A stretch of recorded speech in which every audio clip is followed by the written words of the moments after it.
After the dinosaurs, who ruled the planet for millions of years, disappeared from the Earth, many evolutionary niches opened up, allowing other species to take their place. Among these were the roles of the largest and most formidable predators. Interestingly, this niche was filled by the closest descendants of those giant reptiles, birds.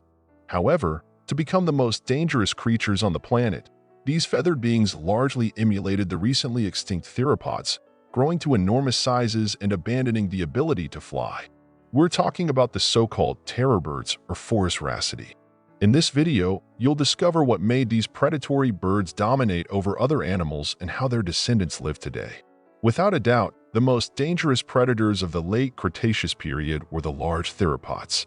These dinosaurs were often massive and walked on two legs. A quintessential representative of this family was the most famous dinosaur of all, Tyrannosaurus rex. Like other theropods, it had powerful hind limbs, while its nearly atrophied front limbs were hardly used at all. It's no secret that many dinosaurs were covered in feathers, and if it weren't for their enormous jaws lined with sharp teeth, they could easily resemble oversized modern birds. Some late Cretaceous theropods even had fully developed beaks, but due to the cataclysmic impact of a giant meteorite that marked the end of the dinosaur era, we never got to see how the evolution of these creatures might have progressed.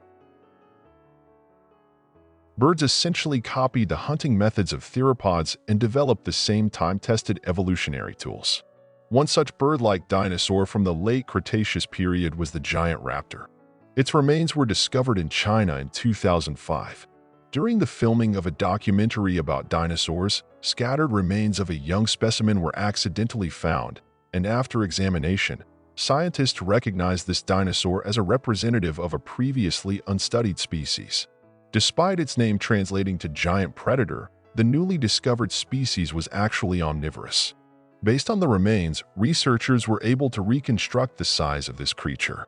The giant raptor, which died at the age of 11, measured about 8 meters in length and weighed around 2 tons. The incomplete lower jaws that were found helped estimate the size of its skull, which was approximately half a meter long. The giant raptor had toothless, flat jaws. Scientists believe these jaws transitioned into a beak. Its forelimbs were elongated, and it's possible that they ended in clawed hands with an opposable thumb.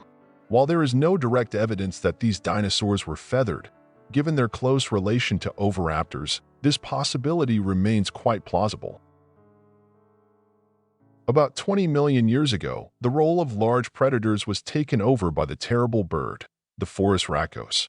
To date, traces of 18 species from this family have been discovered around the world.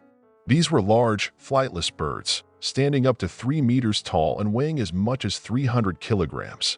They were most prevalent in South America, but after the formation of the Isthmus of Panama, predatory mammals migrated to the continent, and it's likely that phararacas could not compete with these more adaptable rivals. The primary weapon of the phararacas was its powerful, large beak. With swift and precise strikes, this bird would kill its prey and then consume it, tearing it into smaller pieces.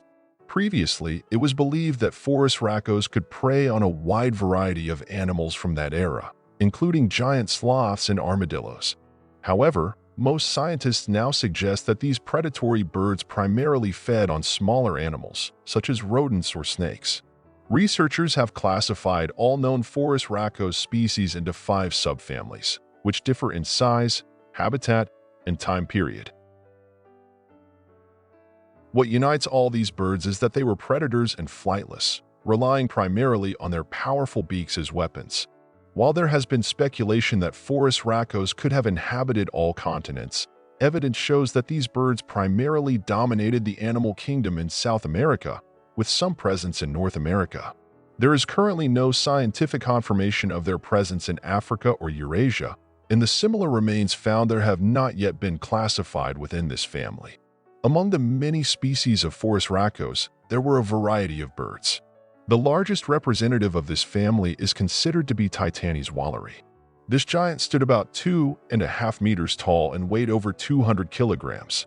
Titanes was a rare member of the family that could compete with large cats and other predatory mammals across North America. It is believed that it was a good runner and employed an ambush hunting strategy to catch ungulates, such as horses or bison. 15 million years ago, another giant member of the phararacaceae family roamed what is now Argentina, the calincan. This bird grew up to 3 meters tall and weighed as much as 300 kilograms.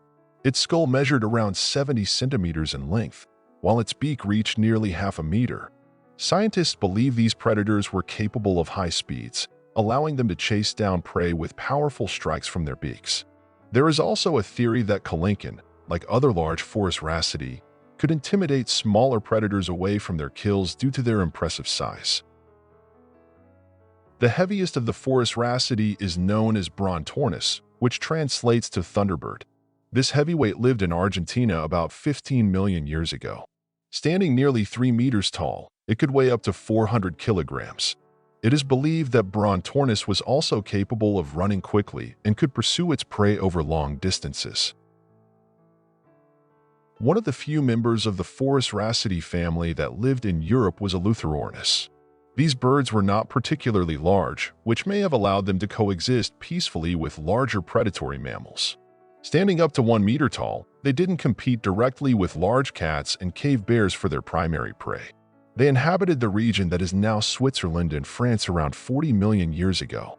Initially, all phararacaceae were classified within the crane family, but they have since been recognized as a separate family known as Cariamidae. Much of what we understand about the behavior of their giant ancestors is based on the habits of the modern Cariama, which gave the family its name. The crested Cariama still thrives in South America, successfully hunting small animals and snakes. Standing about 1 meter tall, it weighs only 1.5 kilograms. While Cariama is a poor flyer, it can run at speeds of up to 30 kilometers per hour and jump up to 2 meters high without the aid of its wings. Its hunting technique for venomous snakes is particularly noteworthy. This bird lacks immunity to snake venom and must rely solely on its speed and agility when facing such deadly opponents. It deftly evades snake strikes and employs its powerful, clawed feet to defend itself. Perhaps phararacaceae also had more than just their beaks as weapons. More often than not, the crested Cariama emerges victorious from these dangerous encounters, and deaths from snake bites are quite rare among these fearless birds. While Cariama may not compete for prey on equal footing with mammals today, it has carved out its ecological niche and successfully coexists with both predatory mammals and flying birds. Similarly, its distant ancestors, the phararacaceae, fought for their place in the sun, competing with more adaptable rivals for millions of years. We appreciate our viewers who watched this video to the end.